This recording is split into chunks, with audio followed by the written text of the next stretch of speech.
வணக்கங்க. துலா ராசிக்காரங்களுக்கு இப்போ நடக்கக்கூடிய நவம்பரில் நடக்கக்கூடிய சனிப்பெயர்ச்சி எப்படி இருக்குன்னு சொல்கிறேன். இந்த சனிப்பெயர்ச்சி பலன்றது வெறும் சனிக்கான பலன் நினச்சிக்க வேண்டாம். உங்கள் ஏற்கனவே குரு பயிற்சி ஆகிருக்கு, ராகு கேத்து பயிற்சி ஆகிருக்கு. எல்லா கூட்டு இன்ஃப்ளூயன்ஸ் தான் ஒருத்தரோட ஜாதகத்தோட பலன். ஸோ துலா ராசியில் பிறந்தவங்களுக்கு இது நாள் வரைக்கும் ஜென்மத்தில் சனி இருந்தார். அவர் அதிலிருந்து 2ஆம் இடத்துக்கு போய்டுறார். அதுவே ஒரு மிகப்பெரிய கஷ்டத்திலிருந்து வெளியில் வரக்கூடிய ஒரு சூழல்கள். 10ல் குரு இருந்தார், அதனால் கொஞ்சம் வேலைகள்லாம் கொஞ்சம் சிரமங்களில் இருந்திருப்பீங்க. இந்த 2ஆம் இடத்து சனி ஓரளவுக்கு ரொம்ப பெரிய யோகா இல்லைனா கூட கஷ்டத்துலேருந்து வெளில வந்தாலே போருமே, அந்த மாதிரி ஒரு பொசிஷனாக அவர் கொடுப்பார். ஓகே, ஃபஸ்ட்டு ஹெல்த்தில் you will not find any problems. ஏதாவது ப்ராப்ளம்ஸ் இருந்திருந்தாலும் அதுலேருந்து நீங்கள் வெளில வந்துடுவீங்க. So you don't worry about it. அடுத்தது எஜுகேஷன். நான் படிக்கிறேன் அப்படின்னா கண்டிப்பாக படிப்புக்கு யோகங்கள் உண்டு. ஏன்னா படிப்புக்கு அதிபதியாக இருக்கக்கூடிய புதன் மற்றும் குரு பகவானின் உச்சனாக இருந்து உங்களோட சனி பகவானை பார்க்கறதுனால படிப்பில் இருந்த தடைகள், அந்த மந்த நிலை நீங்கி கொஞ்சம் கான்சன்ட்ரேஷன் அதில் ஜாஸ்தி போகும். ஸ்டில் 2ஆம் இடத்து சனி கொஞ்சம் தடைகள் கொடுப்பார். எப்படி கொடுப்பார்? டிஸ்ட்ராக்ஷன்ஸு, டீவியேஷன்ஸ் கொடுப்பார். ஸோ அந்த டீவியேஷன்ஸு இடம் கொடுக்கக்கூடாது. ஃபோக்கஸ்டாக இருந்தீங்கன்னா you will not have problems in education. Next career. கெரியரில் 2ஆம் இடத்து சனி ஃபினான்ஷியல் க்ரோத்தை டெஃபினட்டாக கொடுப்பார். அதில் ப்ராப்ளம் இருக்காது. ஆனால் பொசிஷன் அங்கே நம்மளை ரெஸ்பெக்ட்டு அதை குறைக்கிற மாதிரி சில சூழல்கள் இருக்கும். அதை மட்டும் கொஞ்சம் பார்த்து ஃப்ளெக்சிபிலிட்டி வேணும், கொஞ்சம் அட்ஜஸ்ட் பண்ணிக்கோங்க. நெக்ஸ்ட் இயர் ஜூன் 2015 அப்புறம் குரு வேற மாறுவார், உங்களுக்கு 11ஆம் இடத்துக்கு வருவார். அதுக்கப்புறம் ரொம்ப யோகமான காலங்கள் உங்களுக்கு இருக்குது. ஸோ கொஞ்சம் டஃப் டைம்ங்கிறது from this November to June. அது வரைக்கும் நம்ம அட்ஜஸ்ட் பண்ணிக்கிறதுல நம்ம குறைஞ்சி போயிட போகிறது கிடையாது. அண்ட் பிஸ்னஸ் பண்ணுறவராக இருந்தாலும் அதே தான். பிஸ்னஸில் கொஞ்சம் தேக்கமாக இருந்தக்கூடிய ஸ்டாக்னேஷன், அதிலிருந்து you will come out. And நம்ம வர வேண்டிய பணங்கள் அதெல்லாம் கொஞ்சம் வர ஆரம்பிக்கும். Business expansion is there from June 2015. So பிஸ்னஸை பற்றியும் பெருசாக கவலைப்பட வேண்டாம். லீகல் ஆஸ்பெக்ட்டு எதுவாக இருந்தாலும் அதுலேருந்து நீங்கள் வெளில வந்துடுவீங்க. So all these things are clear. Okay, இதுக்கு அடுத்தது பர்சனல் லைஃப். கல்யாணம் நடந்துடும். குழந்தை வேணும், குழந்தை பிறக்கல அப்படின்னா குழந்தை நிச்சயமாக பிறந்துடும். ஸோ இந்த மாதிரி சுப விஷயங்கள் தான் உங்களுக்கு நடக்கும். மேரேஜ் லைஃப்பில் சின்ன சின்ன டிஸ்டர்பன்ஸ் இருந்தாலும் you will definitely come out of all the problems. Financial aspect அப்படின்னும் ஏற்கனவே சொன்ன மாதிரி ஏற்கனவே நம்ம நிறையா கமிட்மெண்ட்ஸ் இருந்ததுன்னா அதெல்லாம் சால்வ் பண்ணக்கூடிய லெவலில் வருவீங்க. 2015 ஜூன்லேருந்து இன்னும் மேலே மேலே யோகங்கள் வந்துட்டுருக்கும். 2016 ரொம்ப யோகமான காலங்களாக தான் உங்கள் லைஃப்பில் இருக்கும். இது எல்லாமே சனிப்பெயர்ச்சி, குரு பயிற்சி, துலா ராசியில் பிறந்தவங்களுக்கான பொதுவான பலன்கள். 2 முக்கியமான விஷயம் நான் உங்களுக்கு சொல்லணும், அதை செஞ்சு கேளுங்க. ஏற்கனவே நிறையா வீடியோஸில் சொல்லியிருக்கேன், இருந்தாலும் சொல்கிறேன். அதாவது மொத்தம் 9 கிரகங்கள் இருக்குது. அந்த 9 கிரகங்களோட கூட்டு ஆதிக்கம், டோட்டல் இன்ஃப்ளூயன்ஸ் தான் ஒரு மனுஷனோட ஃபேட். சரிங்களா? அதில் சந்திரன் ஒரு கிரகம், அவரும் அந்த 12 ராசியில் சுற்றிகிட்டே இருப்பார். அந்த மீதி இருக்கக்கூடிய 9 கிரகம் அதே மாதிரி அந்த 12 ராசியில் சுற்றிகிட்டே இருக்கும். அதில் நீங்கள் பிறந்தபோது சந்திரன்றவர் துலாங்கிற ராசியில் இருந்ததுனால நீங்கள் துலா ராசி அப்படின்னு சொல்கிறீங்க. துலா ராசிக்குள்ளே சித்திரை, சுவாதி, விசாகம் அப்படிங்கிற நட்சத்திரங்கள் இருக்குது. அதில் ஏதாவது ஒரு நட்சத்திரத்தில் நீங்கள் பிறக்கும்போது சந்திர பகவான் இருந்திருப்பார். அதனால் நீங்கள் சொல்லுவீங்க நான் சித்திர நட்சத்திரம் துலா ராசின்னு சொல்லுவீங்க. இது எல்லாமே சந்திரனை மட்டுமே வச்சு சொல்லக்கூடிய பலன்கள் தான். இது வரைக்கும் நீங்கள் கேட்ட பலன்கள். இது உங்கள் லைஃப்பில் ஒரு 30 to 35% ஒர்க் ஆகும். இது ஒர்க் ஆகாதுன்னு சொல்ல முடியாது. எப்படின்னா, ஏன் சந்திரன் எடுத்தோம்னா, சந்திரன்றவர் தான் நம்மளோட மைண்ட் அண்ட் பாடியை கண்ட்ரோல் பண்ணக்கூடிய கிரகம். அதனால் எப்படி இருக்கும் அப்படின்னு ஜாதகம் இல்லாதவங்களுக்காக கொண்டு வந்தது தான் இந்த சனிப்பெயர்ச்சி, குரு பயிற்சி பலன்கள். இது 35% தான் ஒர்க் ஆகும்.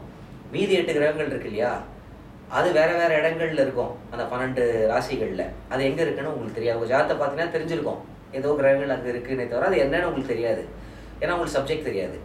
சரி, அதில் ஒவ்வொரு கிரகத்துக்குமே தொழில் அப்படின்றவரை உத்தியோகத்தை கண்ட்ரோல் பண்ணக்கூடிய ஒரு கிரகம் இருக்கும்.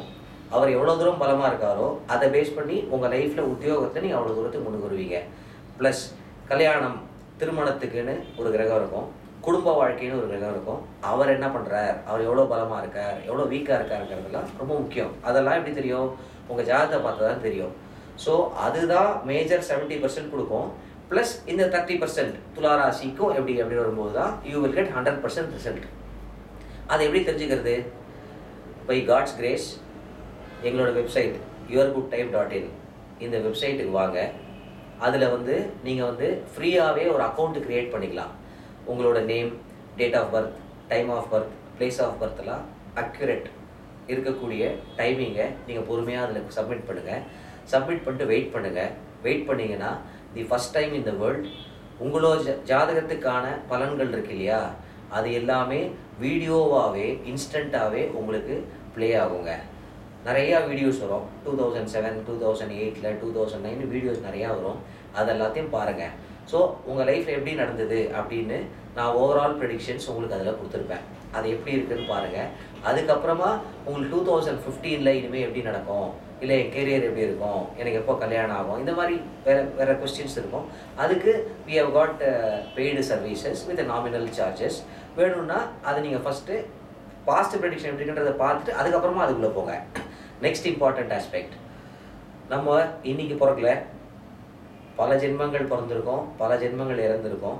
அப்போது போன ஜென்மம் வரைக்கும் நம்ம பண்ண பாவத்தோட அளவு எவ்வளவு, புண்ணியத்தோட அளவு எவ்வளவு அப்படிங்கிறத தான் என்ன மாதிரி ஜோதிடர்கள் உங்களோட ஜாதகத்தை பார்த்து, ஸோ இவர் இவ்வளோ பாவம் பண்ணியிருக்காரு, இந்த விஷயங்கள் இது ஒர்க் ஆகும் இப்படின்னு நாங்கள் சொல்கிறோம்.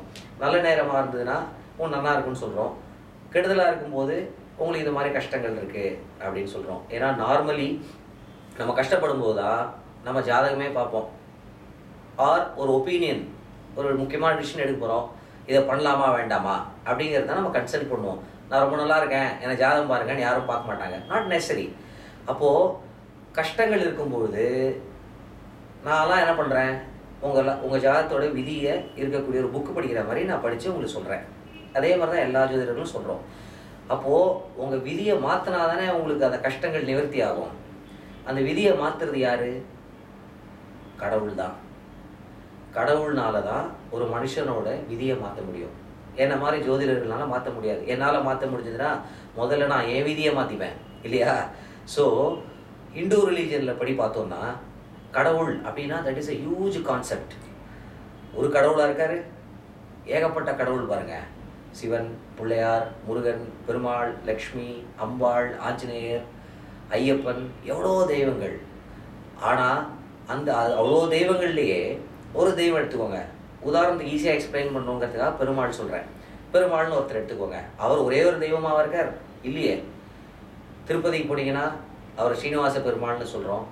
ஸ்ரீரங்கத்துக்கு போனீங்கன்னா ரங்கநாதர்னு சொல்கிறோம். இந்த மாதிரி வேறு வேறு இடங்களில் வேறு வேறு பேர் வச்சு சொல்கிறோம். ஆனால் சாஸ்திரத்தில் என்ன சொல்லியிருக்கு, பெருமாள் எங்கே இருக்கார் அப்படின்னா பெருமாள் எல்லா இடத்துலையும் இருக்காருன்னா சொல்லியிருக்கு. அவர் தூண்லேயும் இருக்கார், துரும்புலையும் இருக்கார். அப்போ எதுக்கு இவ்வளோ தெய்வங்கள், இவ்வளோ ஒரே பெருமாள், இவ்வளோ கோவில்கள்? ஏன்னா நம்ம என்ன நினைக்கிறோம், நம்மளே நம்ம கண்ட்ரோல் பண்ண முடியாத லெவலில் தான் நம்ம வாழ்ந்துட்டுருக்கோம். இப்போத்துலேருந்து 5 நிமிஷம் கழிச்சு நான் என்ன யோசிக்க போகிறேன்னு என்னால் சொல்ல முடியாது. நான் தானே யோசித்து பேசுகிறேன்னு சொல்கிறேன், ஆனால் முடியாது. ஏன்? எனக்கு தெரிஞ்சிருக்கணும் இல்லையா, அடுத்த 5 நிமிஷம் கழிச்சு நான் தான் யோசிக்க போகிறேன்னு. என்னால் மட்டும் இல்லை, எனக்கு தெரிஞ்சு யாராலையுமே முடியாது. அப்படி முடிஞ்சவங்களாக இருந்தாங்கன்னா அவங்களாம் தான் ஞானிகள், அவங்களாம் தான் யோகிகள், அவங்களாம் நம்ம கிடையாது. அப்போது அதை எல்லாத்தையும் சரி பண்ணுறதுக்கான வழி என்னன்னு அவங்க கண்டுபிடிச்சி பல கோவில்களை கட்டினாங்க. கோவில்களை எல்லாம் கட்டினது யாருன்னா ராஜாக்கள். எதுக்கு ராஜாக்கள் வந்து கோவிலை கட்டினா? ரொம்ப ரொம்ப முக்கியமான விஷயம். என்னடா நான் சப்ஜெக்டை விட்டு வேறு ஏதோ பேசுகிறேன்னு நினைக்காதீங்க, இதுதான் சப்ஜெக்டே. ஏன் வந்து இவ்வளோ கோவில்கள் கட்டியிருக்காங்க அப்படின்னா, இருக்கிறதே 9 கிரகம், 12 ராசிகள் தான் இருக்குது. அந்த 12 பாக்ஸில் அந்த 9 கிரகம் வேறு வேறு ஸ்பீடில் சுற்றின்னு வந்துகிட்டே இருக்குது. அது இன்னைக்கு நேற்றுக்கு சுற்றலை, பல லட்சம் வருஷமாக சுற்றின்னு இருக்கு. மனுஷங்களும் பல லட்சம் வருஷமாக வாழ்ந்துட்டு இருக்கோம். அப்போது எப்படி பார்த்தாலும் உங்களோட ஜாதகத்தை நீங்கள் பிறக்கும்பொழுது எந்தெந்த ராசியில் எந்தெந்த கிரகம் இருந்தது அப்படியே ஒரு ஃபோட்டோ எடுத்துகிறோன்னு வச்சுக்கோங்க. அதுதான் உங்கள் ஹாரோஸ்கோப். அதை பேஸ் பண்ணி தான் நாங்கள்லாம் பலன் சொல்கிறோம். அப்போது பெர்முடேஷன் காம்பினேஷன் போட்டு பாருங்களேன். இதே மாதிரி காம்பினேஷன் ஒரு 2000 வருஷத்துக்கு முன்னாடியோ 3000 வருஷத்துக்கு முன்னாடியோ கண்டிப்பாக வந்திருக்கும்ல. ஏன்னா அந்த 12 ராசி பாக்ஸ்குள்ளே தான் அந்த 9 கிராமம் சுற்றுது. அப்போ ரிப்பீட் ஆன விஷயம் தானே அது. அப்போ அன்றைக்கும் ஒருத்தர் வாழ்ந்துட்டு இருந்திருப்பார்ல, அவருக்கும் சில கஷ்டங்கள் சந்தோஷங்கள் இருந்திருக்கும் இல்லையா. அப்போது அந்த காலங்களில் எங்களை மாதிரி ஜோதிடர்களும் வாழ்ந்துட்டு இருந்தாங்க. ஆக்சுவலாக அவங்க ஜோதிடர்கள் கிடையாது, அவங்களாம் தான் மகரிஷிகள், அவங்களாம் தான் ஞானிகள். அவங்க சொன்ன, அவங்க எழுதின கிரந்தங்கள், புக்ஸு இதெல்லாம் படித்து தான் என்ன மாதிரி ஜோதிடர்கள்லாம் பலன் சொல்கிறோமே தவிர நாங்கள் எதுவும் புதுசாக கண்டுபிடிக்க முடியாது, அவங்க லெவலுக்கு நாங்கள்லாம் ஒன்றுமே கிடையாது. அவங்க என்ன பண்ணுவாங்கன்னா, ஒரு ராஜாவாக இருக்காருன்னு வச்சுக்கோங்க, உங்கள் ஜாதகம் மாதிரியே ஒரு ஜாதகம் அந்த ராஜாவுக்கு இருக்குது. அப்போ அவருக்கு இதே கஷ்டம் தானே வரும். அப்போ சொல்லுவார் அவர், ராஜா உனக்கு இந்த கஷ்டம் இருக்குது, அதனால் இது சரி பண்ணணுன்னா உனக்கு வந்து பெருமாள் கோவில் தான் செட் ஆகும், நீ இந்த மாதிரி டைமென்ஷனில் பெருமாள் கோவிலை கட்டுன்னுவார். இதில் இன்னொரு ஆச்சரியம் என்னென்னா, பெருமாளுக்குன்னு ஒரு நட்சத்திரம் இருக்குது. பெருமாள் அப்படிங்கிறவர் பார்த்தீங்கன்னா அவரோட நட்சத்திரம் வந்து திருவோணம், அதுதான் பெருமாளோட நட்சத்திரம். அப்போது திருப்பதியில் இருக்க பெருமாள், ஸ்ரீரங்கத்தில் இருக்க பெருமாள், சென்னையில் ட்ரிப்ளிகேட்டில் இருக்க பெருமாள் எல்லாமே திருவோண நட்சத்திரமாக தானே இருக்கணும். உண்மையாக அப்படி கிடையாது. திருப்பதிக்கு போனீங்கன்னா அவர் திருவோண நட்சத்திரம். ஸ்ரீரங்கத்தில் போய் பாருங்கள், பெருமாள் என்ன நட்சத்திரம்னு கேளுங்க, பெருமாள் வந்து ரேவதி நட்சத்திரம்னு சொல்லுவாங்க. ஏன் திருவோண நட்சத்திரம் இல்லை? நீங்கள் இந்தியாவில் இருந்தாலும் யூஎஸில் இருந்தாலும் நீங்கள் என்ன நட்சத்திரமோ அதே நட்சத்திரம் தானே. ஏன் அப்படி மாறி இருக்குன்னா, அந்த நான் சொன்ன பாருங்க, அந்த ராஜா கிட்ட அந்த ஜோசியர் சொல்லுவாருன்னு, ராஜா இந்த பெருமாள் கோவிலை இந்த நட்சத்திரம் வர அன்னைக்கு பிரதிஷ்டை பண்ணுன்னு சொல்லுவாங்க. ஸோ ரேவதி நட்சத்திரம் வந்த அன்னைக்கு அந்த பெருமாளை பிரதிஷ்டை பண்ணான்னா அந்த பெருமாளோட நட்சத்திரம் ரேவதி நட்சத்திரமாக ஆகிடும், ஸ்ரீரங்கம் ரங்கநாதர் மாதிரி. அப்போ அந்த ரேவதி நட்சத்திரத்துக்குன்னு டெம்பிள் ஆர்கிடெக்சரில் டைமென்ஷன்ஸ் இருக்குது. ரேவதி நட்சத்திரம்னா இந்த கல் யூஸ் பண்ணணும், அந்த கர்ப்பகிரகமாக அந்த பெருமாளோட ஹைட் இவ்வளோ இருக்கணும், பெருமாளோட லெங்க் இவ்வளோ இருக்கணும், கர்ப்பகிரகத்தோட லெங்க்த்து விட்த்து ஹைட்டு, எந்த விமானம் யூஸ் பண்ணணும், எல்லாமே அந்த நட்சத்திரத்தை பொறுத்து தான் அமையும். ப்ளஸ் இதை யாருக்காக கட்டுறா? அந்த ராஜாவோட தோஷ நிவர்த்திக்காக அவர் கட்டுறார். அவரோட ஜாதகத்தில் எந்தெந்த கிரகம் எங்கே இருக்கோ அந்தந்த டைரக்ஷன்ஸ், அந்தந்த திக்கில் அந்தந்த இடத்துல வேறு வேறு தெய்வத்தை பிரதிஷ்டை பண்ணுவாங்க. அதனால தான் நீங்கள் எல்லா கர்ப்பகிரகமும் ஒரே சைஸில் பார்க்குறது இல்லை. ஒரு கர்ப்பகிரகம் சின்னதாக இருக்கும், ஒரு கர்ப்பகிரகம் பெருசாக இருக்கும், ஒரு பெருமாள் ஹைட்டாக இருப்பார், ஒரு பெருமாள் குள்ளமாக இருப்பார். ஏன்னாக்க நட்சத்திரங்கள் மாறும்போது அளவுகளும் மாறும். அப்போது இன்றைக்கி நம்ம என்ன பண்ணுறோன்னா, பை மிஸ்டேக் நம்ம வந்து ஒரு கிரகம் சரியில்லை, ராகு தேசம் நடக்குது, ஈஸின்றதுனால சொல்கிறாங்க, ராகு சரியில்லை அப்படின்னா ராகுக்குன்னு உடனே நம்ம என்ன பண்ணுறோன்னா நேராக காளஹஸ்தியில் போய் ஒரு அபிஷேகத்தையோ தோஷ நிவர்த்தி பூஜையோ பண்ணுறோம். இல்லை கும்பகோணத்தில் திருநாகேஸ்வரம் ஒரு இடம் இருக்குது, இல்லை திருப்பாம்பரம்னு ஒரு இடம் இருக்குது, இந்த மாதிரி நம்ம பல க்ஷேத்திரங்கள் இருக்குது. ஹானஸ்ட்லி நம்ம போய் பண்ணிட்டு வரோம். எல்லாருக்குமே போயிட்டு வந்தோன்னா பலன் நடக்குதா அப்படின்னு பார்த்தா உண்மையாக இல்லை. அதுக்காக அந்த தெய்வம் பொய்யாயிடுமா? கிடையவே கிடையாது. எல்லாமே சக்தி வாய்ந்த இடங்கள். ஏன்னா ஒவ்வொரு கோவிலும் பாருங்கள், 2000 வருஷம் 3000 வருஷம் பழமையான கோவில்னு சொல்கிறோம். பல கோவில்களுக்கு விளக்கேற்றுறதுக்கு கூட எண்ணெய் கூட வழி இல்லாத கோவில்கள் எவ்வளவோ இருக்குது. ஆனால் இடிஞ்சு விழுதாது இல்லை. இன்றைக்கி எடுத்துக்கோங்க, latest infrastructure, senior architects with all technologies நம்ம பில்டிங் கட்டுறோம். அதை மெயின்டைன் பண்ணுறதுக்கே நம்ம பல லட்ச ரூபா செலவு பண்ணுறோம் எவ்ரி மந்த். அதை ஒரு 200 வருஷம் நல்லா மெயின்டைன் பண்ண முடியுமா? முடியாது. ஒரு கோவில் எடுத்துக்கோங்க, இருக்குது, ஏன்னா அதில் சக்தி இருக்குது. இன்னொரு விஷயம், ஒரு கிரகத்துக்குன்னு நம்ம போயிட்டு வரும்பொழுது நம்ம பரிபூர்ண பலன்கள் வராது. உங்கள் ஜாதகத்தில் இருக்க மொத்த பொசிஷன் எது, இப்போ என்ன தசை நடக்கிறது, அதுக்கு என்ன இடம் அப்படின்னு பார்த்து அந்த இடத்துக்கு போகும்பொழுது தான் உங்களுக்கு டோட்டல் சொல்யூஷன் கிடைக்கும். அப்படி கட்டினது தான் இன்றைக்கி நம்மளோட பல்லாயிரம் கோவில்கள் இங்கே இருக்கிறதுங்க. அது எதுன்னு தெரிஞ்சதுன்னா you can easily come out of your problems. நன்றி, வணக்கம்.